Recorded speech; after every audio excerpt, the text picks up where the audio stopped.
What is going on, folk? My name is NimbleThor, and today in my mobile gaming quest of finding the very best new mobile games, we're gonna have a look at Minimal Dungeon, which is a really neat new dungeon crawler RPG that I have been having a blast with for these past few days. In fact, I think a lot of you RPG fans out there are really gonna love this one because this game is a lot of fun to play and the monetization system is very free-to-play friendly as well. But we will get into more of that good stuff later on in this video. Now, the game is already out on Android and on iOS in a beta version, but it already feels pretty complete to me, so I'm very excited to be able to share it with you guys today. And I do hope that you will stick around till the end of this video for a nugget of interesting mobile gaming news that I've got for you guys today. But for now, let's just dive into Minimal Dungeon and what this game actually has to offer. Now, as the name kind of implies, everything in this game is pretty much minimalistic. Like, for example, all NPCs, creatures, and resources we can collect are represented as these squares in this game's dungeons. And that, of course, gives everything a very unique look. First of all, I've never seen anything like this before, but it doesn't mean that the game lacks traditional RPG features. In fact, we still earn XP, there's still a stat point system, we level up, we collect loot, we slay bosses, we explore a mysterious story that unfolds as we dive deeper and deeper into the dungeon. All the good RPG stuff that you see in traditional RPGs, but then in this case, just with a very minimalistic art style. In fact, we already leveled up, so let's add some additional HP, or we actually leveled up twice, didn't even see that, and some extra attack here in the top of the screen, and some defense. And you know what? I think I'm gonna go all in on the offensive stats, at least during this video here. Now, we've also got some fog that we can make disappear by spending some silver keys. We'll get into how we earn these silver keys later on in this video. But for now, as you guys can see, that I opened up a shop over here on the left side where we can buy +4 attack. That is so cool. So that adds to our attribute stat point. You guys can see the attack right now is 401. You can see that up here in the top. And we buy one of these, and now it's 405. We are level 32, by the way, and let's see if we can defeat this guardian creature here. Our HP got very low there, but we did eventually defeat him, and we earned a new equipment piece. So we got some loot here. Let's see if that is better than what we already have on. It seems it is, actually, because this one also has a critical chance, even though it adds the same amount of HP and has the same +2% in dodge chance. You know, the funny thing about this game is that I think in many ways, I really feel like it could have been a roguelike or a roguelite at the very least, but we don't have any of those perma-death mechanics here in Minimal Dungeon. In fact, we have quite the opposite system. We can go in and out of dungeons as we wish, and we'll simply be able to continue where we left off when we head back in. And when we die, the only thing that happens is that our defense and attack stats are temporarily lowered to 0, but they recover very, very fast again, just like our HP is recovering right now while we are waiting to attack the next creature. So let's try to attack the Guardian here. It has 1088 HP, so this might be a tricky one, but we did indeed deal enough damage, and that made us level up. So now maybe it's time to add a bit more HP. You know, we went very heavy in on attack before, but I think we need some extra HP in this case. So that is what happens when you die in this game. You basically have to wait a bit, and then you're good to go again. So actually, let's talk about how dungeon exploration and combat works in this game, because we basically just continue through these dungeons and we tap on whatever we want to interact with. So for example, if we want to interact with the altar here, we can simply tap it, and this altar, the way that works is that it gives us some permanent stat boosts. They're not temporary, permanent stat boosts, but we do need to sacrifice some berries and some fruit that we've earned, so we can get +4 in defense and 3 in attack. So of course we're gonna do that right now. Now, we could also choose to spend a golden key on opening up the fog over here. I think I'm gonna do that just to see what is hiding behind it, and we only have stones. We know stones is a resource. That's fine, we can click on it to interact with it, but we don't really need stones right now, so there's a bit of a bummer, because those golden keys are actually pretty expensive. But we'll get back to talking about how we can get more of these keys back in our home screen when we're done with this dungeon though. And actually, sometimes we have an opportunity to earn some of these keys inside a dungeon itself. Like for example, right now we can buy some silver keys for 120 gold. So we're gonna do that now. I mean, we have 25 silver keys, but you can never really have too many of them. Now, whenever we interact with pretty much anything in this game, we earn some XP and we earn some gold. That goes for when we defeat monsters, and it goes for when we're exploring by tapping these explore sections here. Now, once you've explored each of these sections, you will only earn gold, so you can't keep spawning these to earn more and more XP as well. That would make the game a bit too easy, I feel like. But you can do it once every time you enter a new part of the dungeon, and then you can keep tapping to earn more gold as well. Now, we got some new weapons as well. That's pretty cool. Let's have a look at those. So plus 27 is the attack increase of the plain sword, which is what we're using right now. And plus 32 on this new one here, which has a 3% critical chance as well. We do remove plus 1% immunity though, but I think I'm gonna go for the extra attack. As I said, this build, this character I'm playing with right now, I just kind of want him to be all in on offense. And did we defeat? Yes, we did indeed defeat this creature here, opening up for the last section of this dungeon, at least the last section apart from the boss monster that is waiting at the very end of this dungeon. Now, the key in this game is basically just to continue like this for as long as we possibly can. I'm gonna increase our HP a bit more here. And then eventually get to the boss at the end of the dungeon, and then we can continue to the next dungeon. So right now we are in dungeon 7 or stage 7.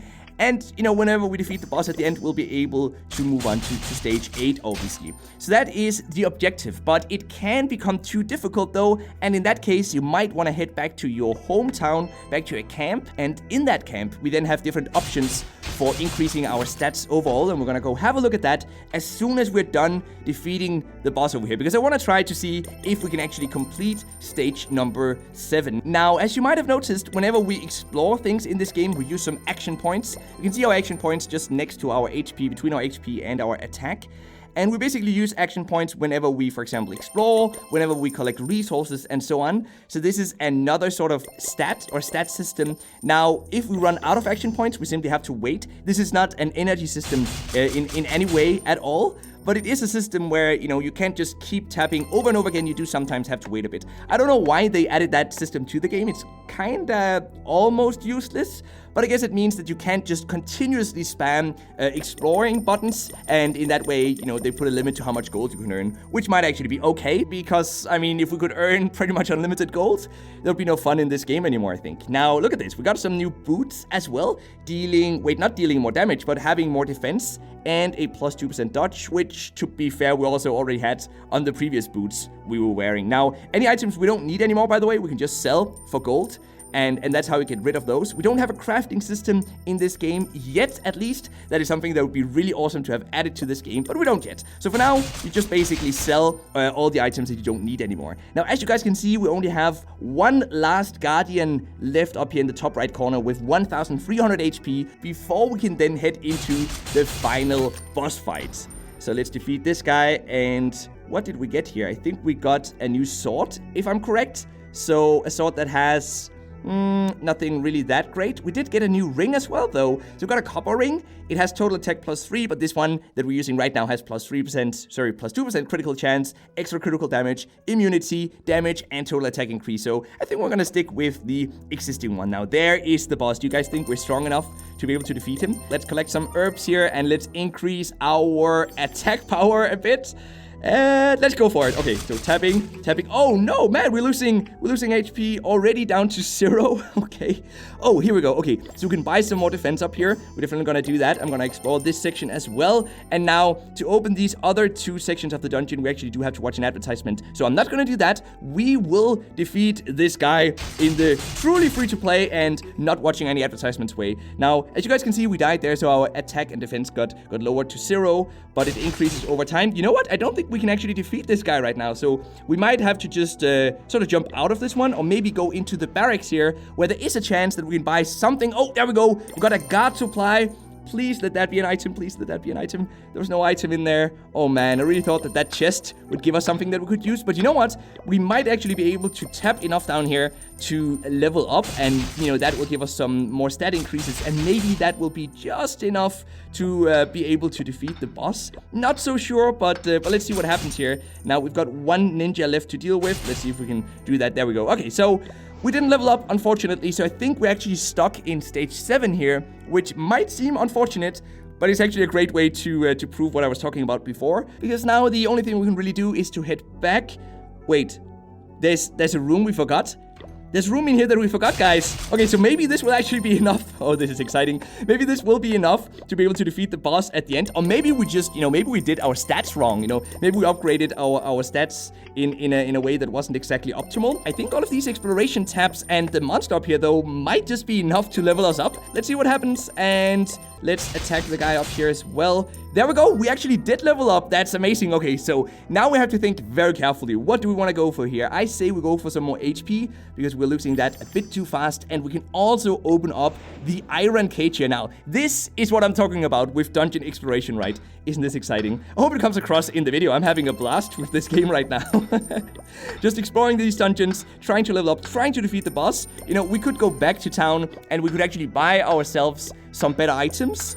But you know what? We're not going to do that. We're going to try this the difficult way and see if we can defeat the boss. And then if that doesn't succeed, I promise you guys, we are going to go back and we are going to have a look at how powerful we can become back in town. But now, the only thing that's left to do is to try to attack the Black Knight again. Are you guys ready? 3, 2, 1.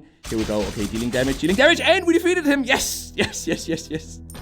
There we go. That is so cool. So we earned some extra fruits there, which, as you guys know, we can use back in town. So now I definitely want to return to town, and we've got an altar over here in town as well, where once again we can sacrifice some fruits to increase our basic stat points. But what we've also got here back in town is that we've got a farm where we can actually plant seeds, and the seeds we need for this we basically pick up throughout our adventures. And then now all we have to do is wait 1 hour, and then we can come back and we can collect some sort of fruit that we can then sacrifice at the altar to grow stronger. Now, we also earn fruits through dungeon exploration. As you guys saw before, we defeated the boss and we got some fruits from that. So those are the 2 different ways we can earn fruit in this game, and that is one system through which we can grow stronger. Now, we can also buy more silver keys and golden keys directly here in the menu over here on the left side. A silver key is going to cost us 171 gold, and a golden key costs 342 gold. Now, the golden keys typically, not all the time as you guys saw previously in this video, but typically they reward us some sort of chest, or they're used to unlock some sort of chest that might, include loot if we're lucky, or gold, or XP. I mean, all of that is good stuff that we need. So that is why you want to have some golden keys with you. It's always a good idea to at least have, I would say, 2 golden keys and at least maybe 15, maybe even 20 silver keys before you head into a dungeon. Now, we've also got a materials dungeon over here on the far right side, and we can go in here in case we need more wood or ores, or we just want to earn some XP. But for now, we don't really need wood and ores, iron ores. Those types of resources are mostly used for quests, and we don't have any quests going on right now. But what we can do, though, is we can buy some legendary loot costing 2,000 gold. So let's do that, and let's see what we got. We got a copper ring. Please let it be better than the existing copper ring we have. No. Man, it's pretty much the same. It has a bit higher critical chance, so I guess we're gonna use this new one. That was a bit of a bummer, honestly, though. The only thing we can really do now is we can sell this old plain ring and see how much we can get. We're gonna get only 20 gold for that. Oh man, that really wasn't enough. I'm not sure that was worth it.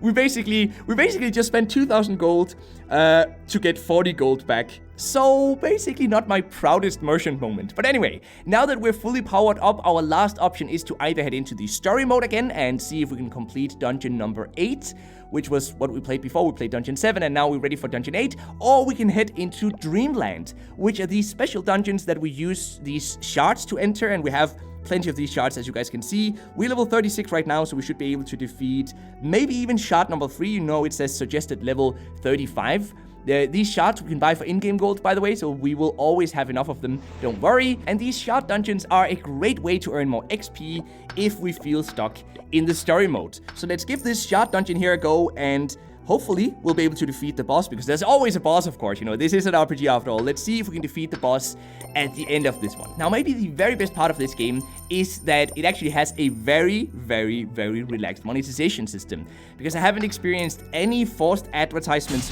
whatsoever so far, and the in-app purchases that we do have in this game are very far from necessary. So we can buy gems. Let's see if we go in here to the store. We can go over here to recharge, and as you guys can see, we can spend, a few US dollars on buying gems, and gems is the premium currency, and we can then, with this premium currency, buy epic loot, for example. But here's the deal though, we never need to do this. I've seen lots of people over on Reddit being able to complete this game almost entirely, you know, getting to the level cap, which it seems so far is 150, as a completely free-to-play player. So that's the good news. We can also buy some more fruit in here using the premium currency, or some seeds that we can plant to then, you know, earn fruit.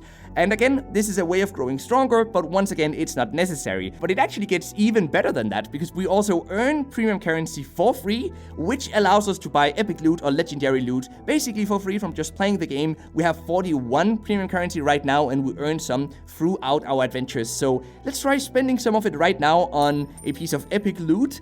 And it looks like we got something we can actually use, because the current boots we've got only at 32 in defense and a 2% block chance, and these new ones at only 30! What?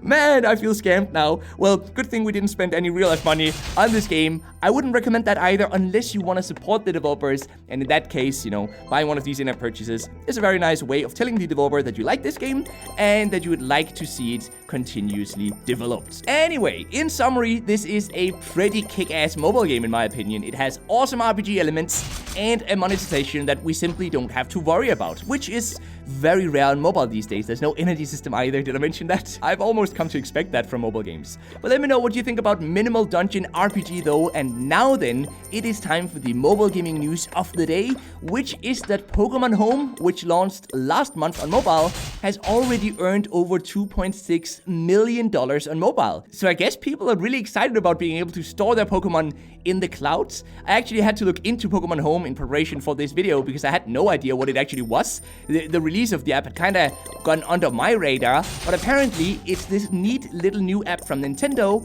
which allows you to store Pokemon that you've caught in any of the Pokemon Core series games.